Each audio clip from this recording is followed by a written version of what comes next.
குட்டிமா தமிழ் டிவி நேயர்களுக்கு வணக்கம். நான் தான் உங்க மணிகண்டன். தொடர்ந்து குட்டிமா தமிழ் டிவி சேனலுக்கு நீங்க நல்ல ஆதரவு கொடுத்துக்கிட்டு இருக்கீங்க. அதுக்கு இந்த நேரத்துல வந்து ஒரு மிகப்பெரிய நன்றியை தெரிவிச்சுக்கிறேன். இன்னைக்கு குட்டிமா தமிழ் டிவி சேனல்ல பார்க்க போற படம், திரை விமர்சனத்துல பார்க்க போற படம் ரெட்ரோ. இந்த படத்தோட திரை விமர்சனத்துக்கு போறதுக்கு முன்னாடி குட்டிமா தமிழ் டிவி இந்த சேனல்ல சப்ஸ்கிரைப் பண்ணாதவங்களா இருந்தா ஒரு தடவை பண்ணுங்க. பண்ணவங்க பெல் பட்டனையும் சேர்த்து அழுத்துங்க. அப்படி நீங்க பெல் பட்டன் அழுத்தினாதான் நாங்க வீடியோ அப்லோட் பண்ண உடனே உங்களுக்கு நோட்டிபிகேஷன்ல காமிக்கும். நீங்களும் உடனே அந்த வீடியோவை பார்த்து என்ஜாய் பண்ணலாம்.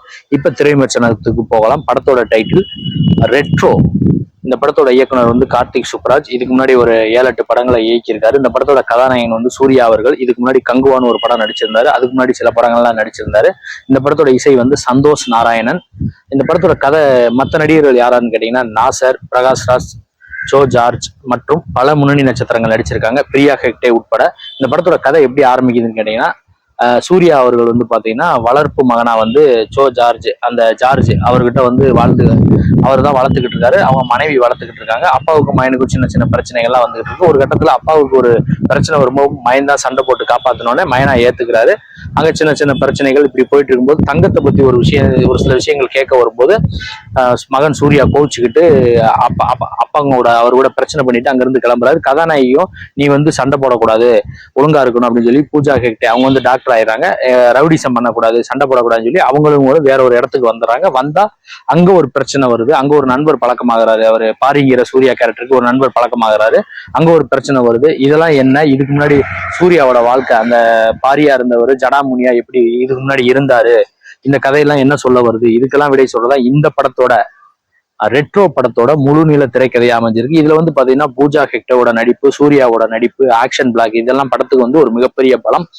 சந்தோஷ் நாராயணனின் பின்னணி இசையும் பாடல்களும் சூப்பரா இருக்கு. படத்தோட கதை தான் இந்த படத்துக்கு வந்து மிகப்பெரிய மைனஸ். ஃபர்ஸ்ட் ஹாப்பும் போர் அடிக்கிற மாதிரி தான் இருக்கு, செகண்ட் ஹாப்பும் போர் அடிக்கிற மாதிரி தான் இருக்கு. படம் எப்படா முடியும் அப்படிங்கிற மாதிரி ஒரு ஃபீலை கொடுத்துட்டாரு இயக்குனர் கார்த்திக் சுப்ராஜ் அவர்கள்.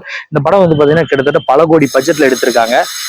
கேரள திரைப்படங்கள்லாம் வந்து பாத்தீங்கன்னா பெரிய அளவுல ஹிட் ஆகக்கூடியதுக்கு ஒரே ஒரு வாய்ப்பு என்னன்னு, ஒரே ஒரு காரணம் என்னன்னு கேட்டீங்கன்னா, அங்கெல்லாம் எழுத்தாளர்கள் இருக்காங்க, ரைட்டர் கிட்ட கதையை வாங்கி இயக்குனர்கள் பண்றாங்க. இங்க தமிழ் சினிமாவில் மட்டும்தான் இயக்குனரே கதை, திரைக்கதை, வசனம், இயக்கம்னு சொல்லி எல்லாத்தையும் பாக்குறாங்க.